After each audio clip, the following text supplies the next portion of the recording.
Hi అండి, అందరికీ good morning. ఎలా ఉన్నారండి అందరూ? అందరూ బాగున్నారా? అందరూ బాగుండాలి, అందులో ఈ అమ్మాజీ ఉండాలి. అమ్మాజీ మాట ఛానల్కి స్వాగతం అండి. ఈరోజు వీడియో వచ్చేసి ఉదయం లేవగానే ఏముందండి, యాజ్ యూజువల్గా ముందు వాకిలు ఊడ్చేసుకుని, ఎందుకంటే వేపాకులు జామాకులు రాలిపోయి ఉంటాయి. వాకిలు అయితే ఊడ్చేసుకున్నానండి. తర్వాత ఈరోజు వడియాలను అయితే పెడదామనేసి మినపప్పు నానబెట్టానండి. ముందు ఆ పనిలో పడ్డానమాట. అందుకని ఈరోజు నేను ఇంకా కళ్ళాపి చల్లలేదండి. అదంతా చేస్తామంటే ఇది లేట్ అయిపోతుంది అని చెప్పేసి, మరీ ఎండ ఎక్కిపోతే ఎండలో వడియాలు పెట్టడం కష్టం కదండి. అసలే నాకు స్వెట్ ఎక్కువ, మీకు అందరికీ తెలిసిన విషయమే. అదిగోండి మినపప్పునైతే నేను ఎలా ఈ టెక్నిక్తో కడుగుతానండి. చాలా ఈజీగా వచ్చేస్తుందండి. అలా చెయ్యి అలా తిప్పుతూ ఉంటే పొట్టు పైకి వచ్చేస్తుంది. మ్యాక్సిమం అలాగే పొట్టంతా తీసేసి తర్వాత two two three times fresh water పెట్టి కడుక్కుంటానండి. అప్పుడు తెల్లగా వచ్చేస్తుంది అన్నమాట. మరి నీళ్ళు పోయడం వంపడం తీయడం మళ్ళీ ఇది కొడుగు ఇదివరకైతే ఎక్కువగా గేదెలు ఉండేవి, ఎవరు వెళ్తే వాళ్ళు తీసుకెళ్ళేవాళ్ళు. ఇప్పుడు అంత ఉండట్లేదు. మళ్ళీ పాడేయాలంటే ప్రాణం ఒప్పదండి. ఎందుకంటే ఇందులో ఎన్నో పోషకాలు ఉంటాయంట. గేదెలకి ఆవులకి బాగా పనిచేస్తుందంట, పాలు కూడా ఎక్కువ ఇస్తాయని అంటారు. అందుకనేసి తక్కువ వాటర్తోనే ముందు ఈ కడుగునంతా తీసేస్తానండి. తర్వాత మిగతా వాటర్ అయితే నేను కిందకే వంపేస్తాను. అదన్నమాట అండి విషయం. పప్పునైతే నేను అలా ఈజీగా కడిగేస్తానన్నమాట. అదే మీకు చూపిస్తున్నాను, మీరు కూడా చూస్తారని. మీలో ఎవరికన్నా మీకు మీకు కాకపోయినా మీ అమ్మ కానీ మీ అమ్మమ్మ కానీ ఇలా కడిగేవాళ్ళ, వాళ్ళు కూడా ఇలాగే ఈ టెక్నిక్ వాడేవారా? అయితే నాకు కామెంట్ రూపంలో కామెంట్ చేయండి. వీడియో చూస్తున్నారు కానండి, అసలు లైకులు రావట్లేదండి. ప్లీజ్ అండి, చూసిన వాళ్ళందరూ తప్పకుండా ఒక లైక్ అయితే ఇచ్చేయండి. మీ లైక్ నాకు ఎంతో సపోర్ట్గా ఉంటుందండి. వీడియోస్ అయితే బాగానే ఆదరిస్తున్నారు, కానీ లైక్స్ తక్కువ వస్తున్నాయండి. ప్లీజ్ అండి, తప్పకుండా ఒక లైక్ అయితే ఇచ్చేయండి.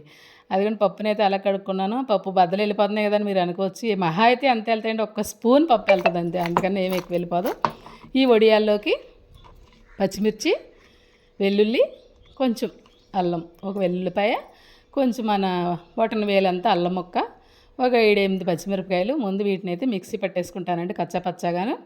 దీన్ని మనం ఆ మినప్పిండిలో వేసి వడియాలు పెట్టాలన్నమాట. దానికోసం ఇలా రెడీ చేసుకున్నానండి ముందు. తర్వాత పప్పు గ్రైండర్లో వేసేసాను. అదిగోండి, నేను కేజీ పప్పుతో వడియాలు పెడుతున్నానండి. కేజీ పప్పుకి 5 తవ్వలు వడియాలు వస్తాయనేసి అంటారు. చూద్దాం ఎన్ని వస్తాయో. అదిగోండి, ఇంకా కొంచెం పప్పు ఉండిపోయింది. ఈలోపు కరెంటు పోయిందండి. అందుకనేసి కొంచెం అయితే ఆ మిర్చి అది ఉంది కదండి, దాన్ని కొంచెం ఉంచేసాను ఈ వాయిలోకి అనేసి. ఈలోపు ఇదైతే వడియాలు పెట్టేస్తానండి. ఎందుకంటే ఆ కరెంట్ వచ్చే వరకు ఉంటే ఇది పులిసిపోతుంది. దాంట్లోనే కొంచెం జీలకర్ర, సాల్ట్ రుబ్బేటప్పుడే యాడ్ చేసేసుకున్నాను. అలా ఆ కన్సిస్టెన్సీలో పెట్టుకోవాలండి. గట్టిగా ఉంటే వడియాలు పులుసు పేర్చకుండా గట్టిగా ఉండిపోతాయి. మరీ పలుచగా ఉంటే వడియాలు తీసేటప్పుడు విరిగిపోతాయండి. అందుకని ఆ కన్సిస్టెన్సీలో రుబ్బుకొని వడియాలను అయితే పెట్టేసుకోవాలండి. అదిగోండి, నేనైతే వడియాలు పెడుతున్నాను. నాకైతే మా సిస్టర్స్ ఇద్దరు హెల్ప్ చేయడానికి అయితే వచ్చారు. బాగా హెల్ప్ చేసుకుంటామండి. మా వీధిలో అందరూ ఒకళ్ళకొకళ్ళు చాలా సరదాగా ఉంటాం.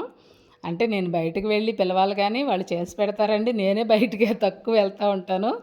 వెళ్ళానంటే కూడా అందరూ కూడా చాలా అంటే చాలా హ్యాపీ అవుతారు. నీతో మాట్లాడితే మాకు చాలా హ్యాపీగా అనిపిస్తుంది, చాలా సరదాగా ఉంటుంది. నువ్వు బయటకు వస్తే జబర్దస్త్ షో అంటారండి. నేను ఇదివరకు ఒక్కొక్కసారి కూడా చెప్పాను.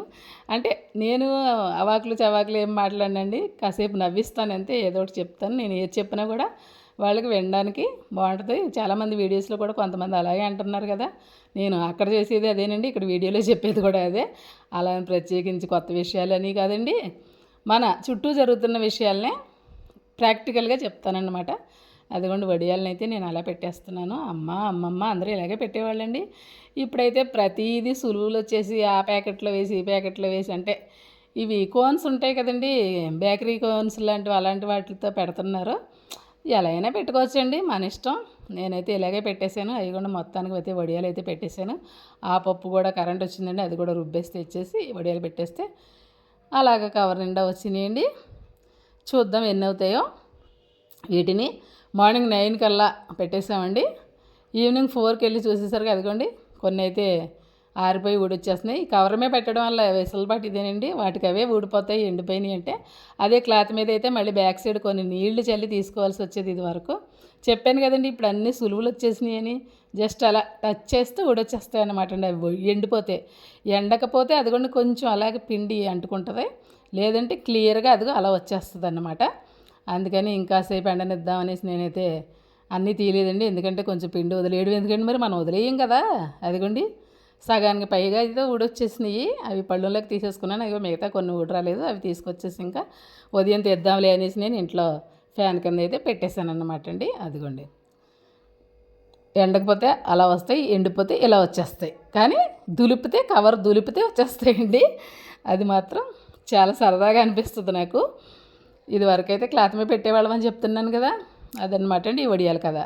ఎలా ఉన్నాయండి వడియాలు? బాగున్నాయా? మీకు ఎంతమందికి ఇష్టమండి వడియాలు? ఇష్టమైన వాళ్ళు తప్పకుండా నాకు కామెంట్ చేయండి. ఆ రోజునైతే నేను పులుసు కూడా పెట్టేశానండి వడియాలతో.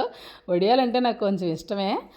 అయితే మా బాబ్జీ గారికి, మా పెద్దోడికి పెద్దగా ఇష్టం ఉండదు. అయితే వేపి పప్పు నాడు పప్పు చారు రోజు వేపి పెడితే తింటారండి. ఇలా పులుసులు ఎగురులు పెడితే మాత్రం ఇంక వడియాలు ఉన్నాయి కదా, ఇంక రోజు ఇవే పెట్టేస్తుంది అని విసుక్కుంటారండి. మీ ఇంట్లో మీకు అంతేనండి. అదన్నమాట విషయం. దీంట్లో ఎండ్రాయిలు కాంబినేషన్ వేసిన పులుసు పెట్టుకుంటే చాలా బాగుంటుందండి. గుడ్లు, ఎండ్రాయిలు, వడియాలు పులుసు పెట్టుకుంటే చాలా బాగుంటుంది. మేము పులుసులు కూరల కన్నా కూడా వేపుకొని ఎక్కువ తింటామండి. ఎందుకంటే చెప్పాను కదా, వాళ్ళకి అంత ఇష్టం ఉండదనేసి. ఇష్టం లేక కాదండి, అసలు మన ఇంట్లో ఉంటే ఏం కూర లేనప్పుడు అవే వండేస్తాం కదా, అది అన్నమాట అండి చిరాకు. ఈ పులుసు కోసం అయితే నేను వడియాలను వేయించుకున్నాను. ఎందుకంటే ఆ రోజు సాటర్డే రోజు ఎన్వి తినం కదండి. ఏం కూర వండాలన్నది అస్సలు తోసిబడి అవదు నాకు. ఎనవి తినేటట్టయితే గుడ్లు ఎగురో గుడ్లు పులుసో ఏదో ఒకటి చేస్తాం, ఏమీ ఇంట్లో కూరగాయలు లేనప్పుడు. దీంట్లో నేను ఇంట్లో చిలకడ దుంప ఉంటే అవి వేసి కాంబినేషన్గా పులుసు పెట్టానండి. పులుసు కూడా చాలా బాగుంది, ఎందుకంటే ఫ్రెష్ వడియాలు కదండి. ఈ వీడియో కనుక మీకు నచ్చినట్టయితే లైక్ చేయండి, షేర్ చేయండి, సబ్స్క్రైబ్ చేయండి.